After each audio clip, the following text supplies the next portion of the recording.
Bonjour!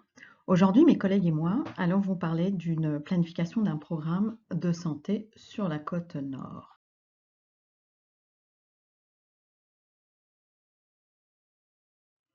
Pour le faire, nous allons rapidement vous présenter la région côte nord. Ensuite, nous vous présenterons les problèmes majeurs de santé que nous avons identifiés, classifiés et priorisés, le problème majeur, sur lequel nous identifierons les besoins et écarts à combler, les interventions idoines, ainsi que les partenaires appropriés.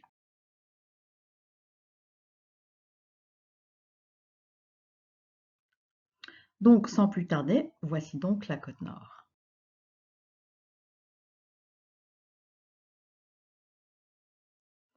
La côte nord est une région administrative du nord-est du Québec avec une superficie de plus de 300 000 km², soit 21% du territoire québécois.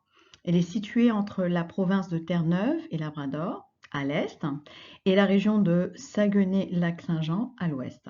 Sa population se trouve principalement sur le littoral du fleuve Saint-Laurent. Elle est composée de 6 municipalités régionales de comté et de 54 municipalités locales ayant moins de 1000 habitants, donc des municipalités qui sont vraiment très très petites. Chose intéressante à noter, toutes ces municipalités ont un taux d'accroissement annuel moyen de moins de 8,2 pour 1000. Et d'ailleurs, c'est la seule région du Québec qui a un taux d'accroissement annuel moyen en déclin.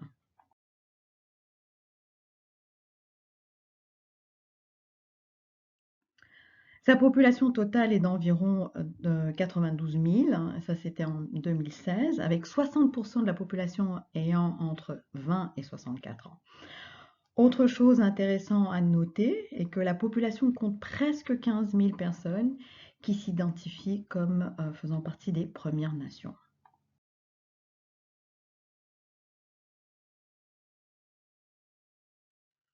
Alors, cette région connaît malheureusement une décroissance des effectifs de nouveaux bacheliers et également une légère baisse du taux de chômage.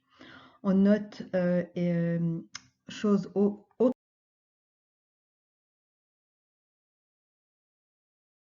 chose intéressante à noter est que le secteur tertiaire regroupait 73% de l'emploi total de la région, c'est-à-dire les secteurs publics, services aux ménages et aux moteurs comme il est indiqué sur le camembert.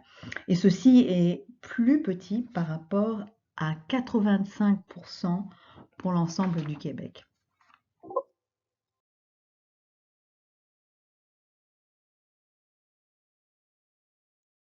Alors, comment est-ce que nous avons classifié et priorisé le problème de santé majeur pour notre planification?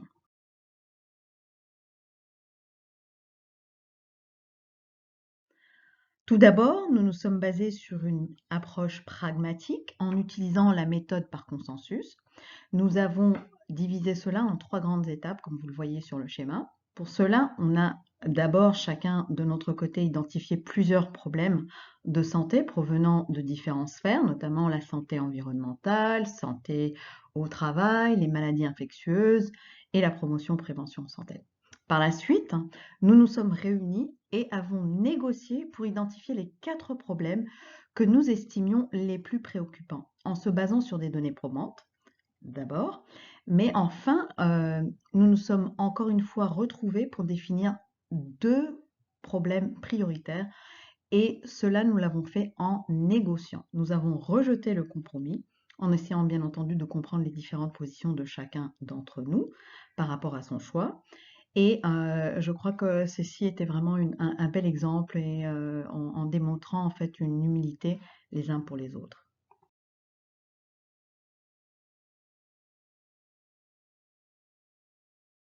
Donc, comme il a été énoncé plus tôt, nous avons eu une première réunion collective pour définir les 4 problèmes que nous estimions les plus importants de la région. On a identifié à ce moment-là la maladie de chlamydia, avec un taux qui place la Côte-Nord à la 4e place au Québec. De plus, son taux d'incidence augmente drastiquement par rapport à l'ensemble du Québec. Nous avons également identifié les contraintes physiques liées au travail, On y compte notamment les troubles musculo-squelettiques, avec un taux beaucoup plus élevé pour cette région-là. En troisième lieu, nous avons identifié les dépotoirs clandestins. En effet, sur la côte nord, il existe de nombreux sites de dépotoirs qui, malgré les multiples interventions, ne diminuent pas, revenant donc à un budget très élevé pour la région. Enfin, nous avons identifié la violence conjugale, où la côte nord a le taux d'incidence cumulé le plus élevé sur toute la région du Québec. De plus, ce problème connaît une forte partie invisible de l'iceberg. Il faut noter que le chiffre est de loin plus élevé en réalité, car il fait partie des crimes les plus difficiles à dénoncer aux autorités policières, notamment vu la nature complexe donc, de cette problématique.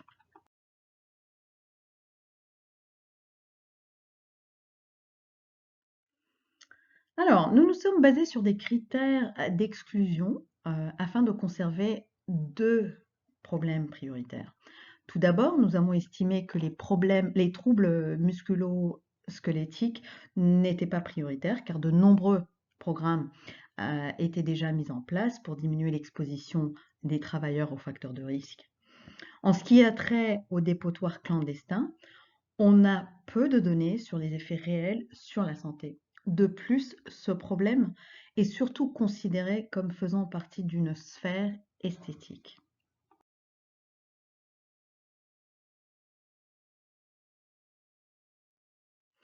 Alors, la côte nord affiche un taux d'incidence de la chlamydia chez les jeunes significativement plus élevé que le reste du Québec, comme vous le voyez sur le schéma à gauche. Il y a une nette augmentation du taux d'incidence de cette maladie chez les jeunes de 15 à 24 ans durant donc la période de 2010 à 2016. Comme indiqué donc sur le même graphe, ce taux pour la côte nord, comme vous le voyez, est passé de 1471 à 2217 pour 100 000 personnes. Alors que pour le reste du Québec, hein, comme vous le voyez sur le graphe par la couleur rouge, il est passé de 1128 à 1571 pour 100 000 personnes. Alors pour ce qui concerne la violence conjugale, comme vous le voyez sur le schéma à droite, la côte nord affiche consécutivement, c'est-à-dire depuis 2007, le taux d'infraction commise en contexte conjugal le plus élevé, lequel taux semble légèrement supérieur, plutôt le taux semble toujours supérieur, on va dire presque 2 fois plus que celui de l'ensemble du Québec, comme il est indiqué. Donc, pour le Québec, nous avons 268 infractions versus 590 par 100 000 personnes pour la région de la Côte-Nord, excusez-moi.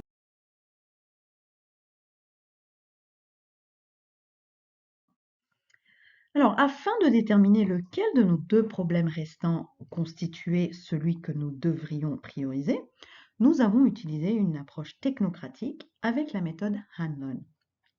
En calculant les différentes composantes de cette méthode, c'est-à-dire l'ampleur du problème, sa sévérité, l'efficacité des solutions, ainsi que la faisabilité des interventions, nous avons déterminé un score de 63 pour l'infection de chlamydia.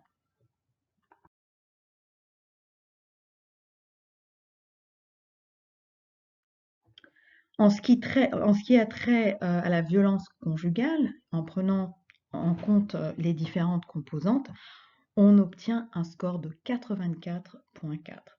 Cela signifiait donc que la violence conjugale était considérée comme le problème prioritaire sur lequel nous allions donc nous focaliser.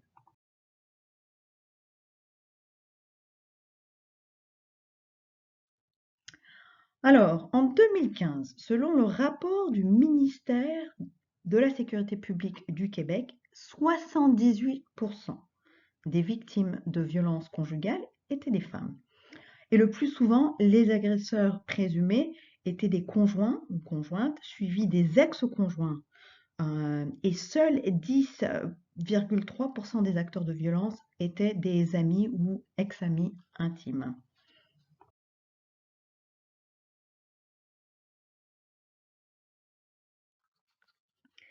Donc, définissons d'abord ce problème. Qu'est-ce que nous entendons par la violence conjugale? Eh bien, la violence conjugale réfère à toute forme de violence, c'est-à-dire agression psychologique, verbale, physique, sexuelle, ainsi que les actes de domination sur le plan économique. Et ceci doit être effectué envers un conjoint ou une conjointe, un ex-conjoint, un ami intime ou un ex-ami intime. Et nous détenons donc cette définition des auteurs Laforêt, Maurice et Bouchard. Il faut noter que la violence conjugale entraîne des conséquences à long terme, tant sur le plan individuel que intergénérationnel, mais également collectif, et ceci selon l'OMS, l'Organisation mondiale de la santé. Alors, qu'est-ce que nous entendons par infraction commise dans un contexte conjugal, ou ICCC? Eh bien, selon le ministère de la Sécurité publique, les données sur les infractions contre la personne commises dans un contexte conjugal, publiées donc par ce même ministère, concernent les victimes âgées de 12 ans et plus, dont l'auteur présumé est le conjoint ou la conjointe, l'ex-conjoint, l'ami ou même l'ex-ami intime de la victime.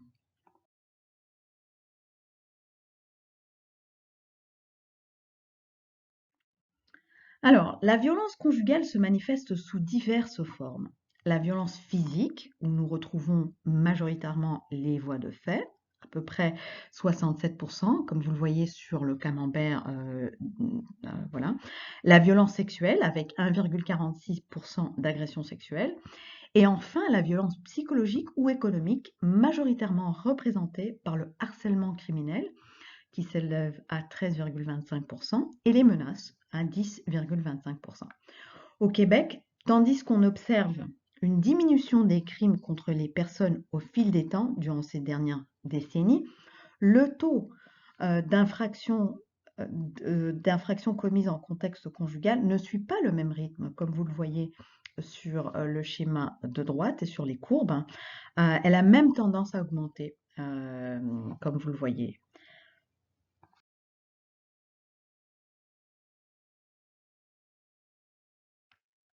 Alors, chez les jeunes de 12 à 17 ans, les victimes sont presque tous de sexe féminin. Le groupe d'âge de 30 à 39 ans affiche d'ailleurs le pourcentage le plus élevé par rapport aux autres groupes d'âge des victimes, suivi des 18 à 24 ans, peu importe le sexe. On observe une baisse d'ailleurs significative de ce pourcentage après l'âge de 39 ans. Chez les deux sexes, d'ailleurs, les auteurs présumés de 25 à 29 ans prédominent par rapport aux autres groupes d'âge, suivis de celles qui ont entre 18 et 24 ans chez les hommes et de 30 à 39 ans chez les hommes. Pardon, de 18 à 24 ans chez les femmes et de 30 à 39 ans chez les hommes. Mais peu importe le sexe, ce taux décroît au-delà de l'âge de 39 ans, comme il est indiqué donc sur ces schémas-là.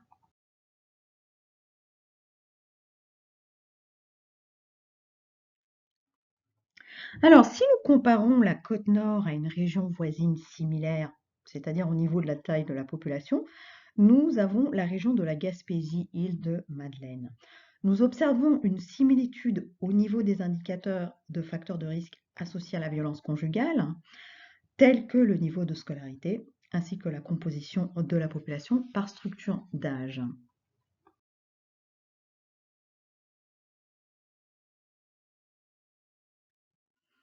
Alors, bien qu'il existe des similitudes entre ces deux régions voisines, nous notons toutefois une différence nettement significative au niveau des taux d'incidence de la violence conjugale, comme indiqué sur le petit schéma au milieu. En se basant, donc on est passé de plutôt la région de la Gaspésie à un taux d'infraction de 242,4 pour 100 000 habitants, alors que la région de la Côte-Nord a un taux d'incidence de 590,2 pour 100 000 habitants.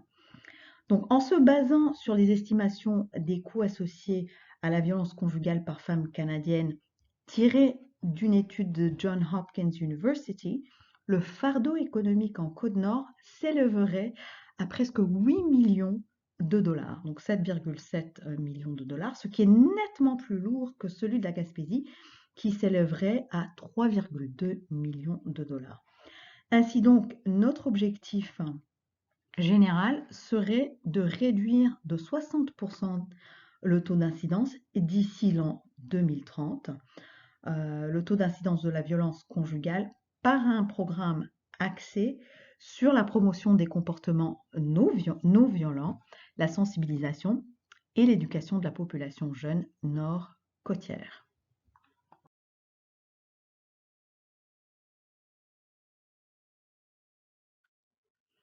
Alors, afin de diminuer l'incidence de violences conjugales, il faudra agir sur plusieurs déterminants sociaux de la santé, tels que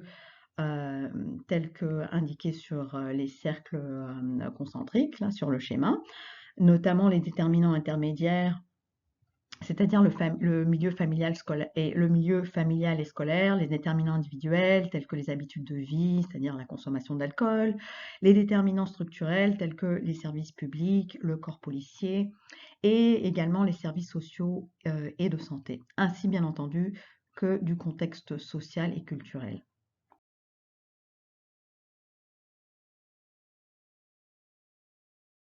Regardons maintenant à quelques interventions et partenariats possibles pour pallier à cette problématique.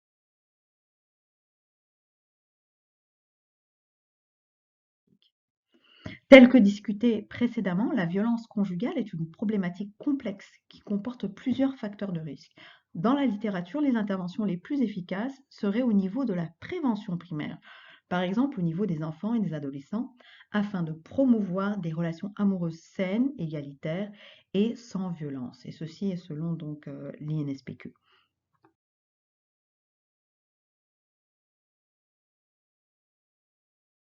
Le milieu familial est aussi un déterminant social de la santé, influençant grandement la violence conjugale, car les mauvais traitements durant l'enfance et la victimisation antérieure sont des facteurs de risque importants. Notre planification donc comporte la mise en place d'interventions spécifiques auprès des enfants témoins ou des enfants victimes de violences ou des victimes de violences afin de réduire donc les conséquences à long terme sur eux et tenter de briser le cycle de violence intergénérationnelle.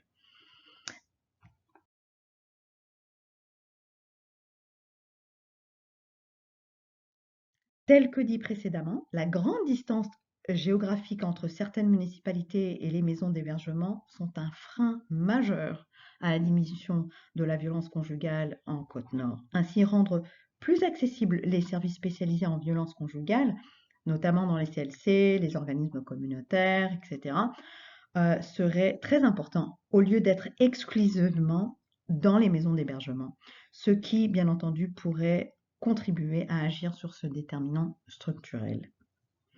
Selon l'OMS, pas assez d'études ont été faites pour démontrer une association significative entre les mesures de prévention et la diminution de la violence conjugale. Néanmoins, l'INSPQ préconise des interventions similaires. Par ailleurs, le gouvernement en a fait une priorité dans son plan d'action et dans son budget depuis mars 2020, ce qui crée une fenêtre d'opportunité dans un contexte politique très propice.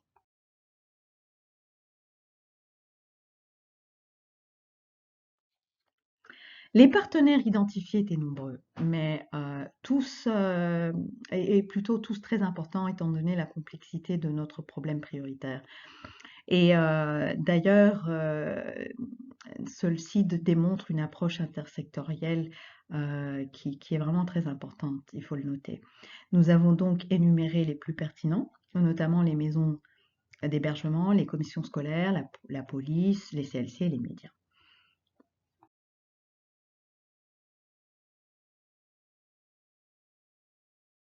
Nous insistons et disons que la réussite de ce programme repose sur une approche intersectorielle. Nous proposons donc l'implantation d'une table de concertation intersectorielle régionale sur la côte nord, virtuelle, c'est-à-dire en ligne, en raison des grandes distances géographiques dans ce vaste territoire.